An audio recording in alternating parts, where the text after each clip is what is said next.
भारी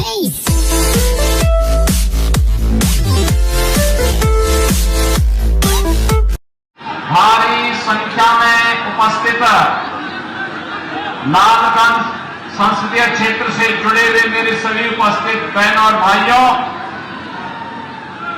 इस पावन धरा को जिसने ऋषि मुनियों, स्वाधीनता सेनानियों और अनेक महापुरुषों को जन्म दिया है, इस पावन धरा को कोटि कोटि नमन करते हुए मैं आप सबका हृदय से अभिनंदन करता हूं, स्वागत करता हूं। बहनों और भाइयों, अभी कुछ ही दिन पहले आदरणीय प्रधानमंत्री जी का मार्गदर्शन लालगंज में, निजामाबाद क्षेत्र में, आजमगढ़ और लालगंज से जुड़े हुए सभी मतदाताओं को प्राप्त हुआ था। आज मुझे जगदीशपुर की पावन धरा पर लालगंज संसदीय क्षेत्र की जनता जनार्दन से अपील करने के लिए स्वयं आना पड़ा है। बहनों और भाइयों, देश के अंदर लोकसभा के चुनाव चल रहे हैं। 4 चरणों के चुनाव हो गए हैं। 5वां चरण कल संपन्न होगा और छठे चरण में 25 मई को आपको भी अपने प्रतिनिधि का चुनाव करके देश की संसद में भेजना है। लेकिन 4 चरणों के चुनाव ने यह साबित कर दिया है कि रुझान बीजेपी के पक्ष में है और पूरे देश के अंदर नारा गूंज रहा है कि फिर एक बार, फिर एक बार, फिर एक बार और अब की बार, अब की बार, अब की बार जब आप 400 पार की बात करते हैं तो विपक्षी दलों में खलबलाहट बढ़ जाती है। वे अपने चारों खाने चित्त हो जाते हैं। उनको लगता है कि उनके सारे षड्यंत्र विफल हो गए। और बहनों भाइयों, जनता जनार्दन की अदालत में षड्यंत्र तो विफल होते ही है, क्योंकि कांग्रेस समाजवादी पार्टी इन लोगों का पूरा तंत्र जिस प्रकार के भ्रष्टाचार में लिप्त था, जिस प्रकार की अराजकता में लिप्त था, जिस प्रकार की अव्यवस्था करने में लिप्त था, जिस प्रकार की अराजकता इन्होंने फैलाई थी, जिससे इन्होंने देश की सुरक्षा में सेंध लगाया था और आजमगढ़ जनपद वासियों के सामने तो पहचान का ही संकट खड़ा कर दिया था। बहनों और भाइयों, आज मुझे कहने में कोई संकोच नहीं कि देश के अंदर मोदी जी के नेतृत्व में आज एक नए भारत का दर्शन हो रहा है। ये नया भारत विकास भी करा रहा है और विरासत का सम्मान भी कर रहा है। देश के दुनिया के अंदर भारत का सम्मान भी बढ़ा रहा है, भारत की सुरक्षा को पुख्ता भी कर रहा है। आज आप दुनिया में कहीं जाएंगे, लोग आपको सम्मान देंगे। लेकिन 14 के पहले ये स्थिति नहीं थी। 14 के पहले कांग्रेस और समाजवादी पार्टी का एक गठबंधन भारतवासियों के सामने पहचान का संकट खड़ा कर दिया था। 2014 के पहले देश के अंदर सुरक्षा की स्थिति अत्यंत खराब थी। 2014 के पहले आतंकी वारदातें होती थी। कभी अयोध्या में राम जन्मभूमि पर हमला, कभी काशी के संकट मोचन पर हमला, कभी अयोध्या, वाराणसी और लखनऊ की कचहरियों पर हमला, कभी सीआरपीएफ कैंप रामपुर पर आतंकी हमला। बहनों भाइयों, जब भी हम लोग संसद में इस मुद्दे को उठाते थे कि भैया आतंकवादी घटनाओं को रोको, तो कांग्रेस के लोग और समाजवादी पार्टी के लोग कहते थे कि आतंकवादी तो सीमा पार के हैं। हम आश्चर्य होता था, सरकार अपने को अक्सर पा रही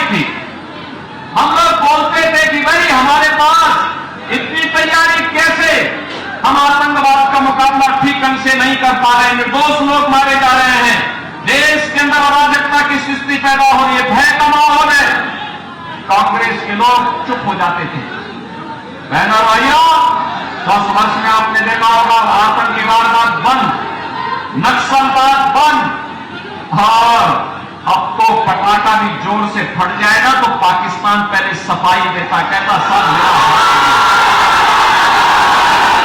कैसे मानोगे, ये नया भारत है, छेड़ता नहीं, लेकिन कोई छेड़ता तो उसको छोड़ता भी नहीं है। उसे मालूम है ये नया भारत है, नया भारत अगर रामलला को अयोध्या में विराजमान करता है तो आतंकवादी और माफियाओं की राम नाम सत्य है की यात्रा भी निकालने में, और इसीलिए अब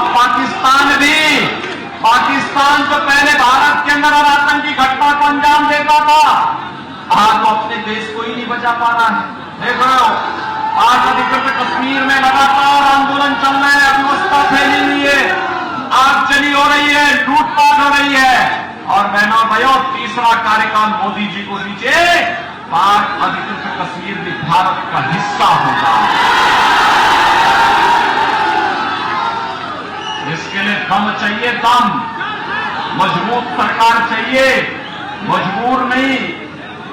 कांग्रेस के समय में विकास कार्य ठप पड़े थे, आप रोज अखबार उठाते थे सुबह सुबह तो उसकी शुरुआत होती थी एक नए घोटाले से, और सायकाल होते होते कोई आतंकी वारदात का समाचार आ जाता था।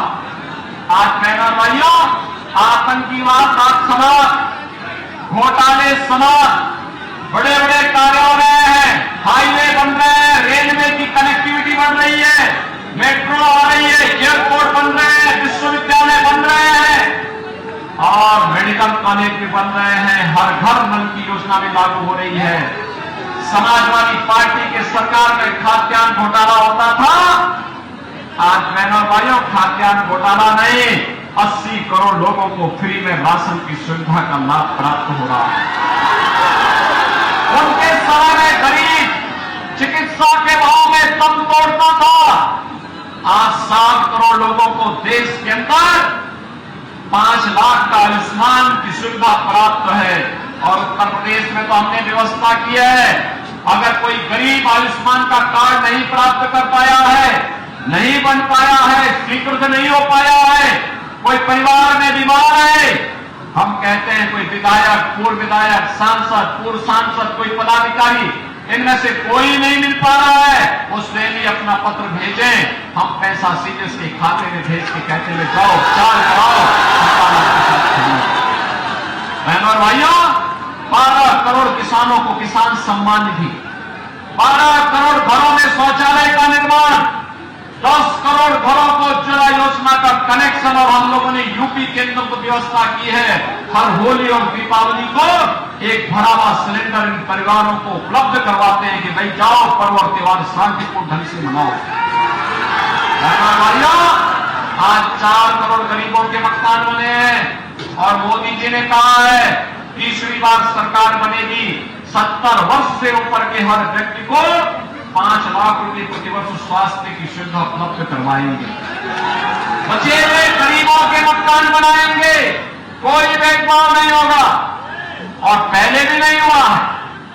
बहनों भाइयों ये सपा और कांग्रेस का गठबंधन, यह तो अराजकता का कारण है, अराजकता का गठबंधन है, भ्रष्टाचार का गठबंधन है, कर्फ्यू लगाने वाला गठबंधन है।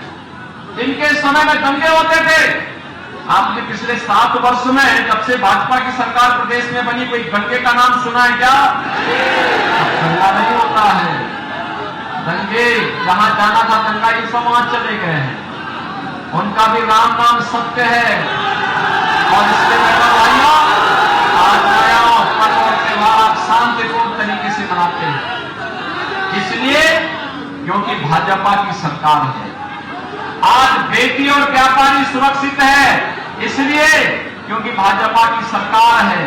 आज गरीब को राशन मिल रहा है, इसलिए क्योंकि भाजपा की सरकार है। और आज हर घर नल की योजना साकार हो रही है, क्योंकि भाजपा की सरकार है। और इसीलिए जब केंद्र और राज्य में एक समान विचारधारा की सरकार होती है, तो बहनों और भाइयों, ये सरकार जनता जनार्दन के प्रति संवेदनशील होती है। जब समाजवादी और कांग्रेस की सरकार होती है, इनकी संवेदना गरीब के लिए नहीं, दलित के लिए नहीं, वंचित के लिए नहीं, महिलाओं के लिए नहीं, नौजवानों के लिए नहीं, बेटी के लिए नहीं, व्यापारी के लिए नहीं, इनकी संवेदना तो माफिया और आतंकवादियों के प्रति होती है। लगातार वही कार्य करते हैं। और इसीलिए आज हम सब आपके पास आए हैं कहने के लिए, 25 मई को चुनाव है। श्रीमती नीलम सोनकर भारतीय जनता पार्टी की प्रत्याशी बनकर के आपके बीच में आई है। राजभर पार्टी ने, निषाद पार्टी ने, अपना दल ने इनको अपना समर्थन दिया है। आपके आशीर्वाद की आवश्यकता है। सभी लोग सहयोग करेंगे। श्रीमती नीलम सोनकर कमल चुनाव चिन्ह पर 25 मई को संसद में चुन करके जाएगी। भाई दोनों हाथ ला करके मुझे समर्थन की घोषणा करके बताओ थोड़ा। मुझे लगना चाहिए कि फूलपुर पवई में भी लोगों ने संकल्प ले लिया। क्या सब सहमत है? जिता करके भेजेंगे। भारी बहुमत से भाजपा चुनाव जीत करके जाएगी। और जो लोग आतंकवाद के समर्थक हैं, जो राम मंदिर के विरोधी हैं, जो माफियाओं के समर्थक हैं, जो गुंडागर्दी और अराजकता को बढ़ावा देते हैं, गरीबों के हकों पर डकैती डालते हैं, क्या इनकी जमानत जब्त करवाएंगे? करवाएंगे। लेकिन ये काम होगा तभी जब बहनों और भाइयों आप घर घर जाकर के कमल खिलाने का काम करेंगे। करेंगे। आपके पास अभी समय है। आज 19 तारीख हो गई, अभी 5 दिन का समय है। चले जाएंगे, घर घर जाएंगे ना, कमल खिलाएंगे ना, तो फिर विकास और सुरक्षा की जिम्मेदारी हमारी। सहमत है ना? सभी लोग सहमत हैं? श्रीमती नीलम सोनकर चुनाव जीत करके जाएगी, यहां से जाएगी। तो फिर दोनों हाथ ला करके मेरे साथ बोलेंगे, दोनों हाथ ला करके बोलो, जहां तक मेरी आवाज जा रही है, दोनों हाथ ला करके बोलेंगे, भारत माता की, भारत माता की, भारत माता की।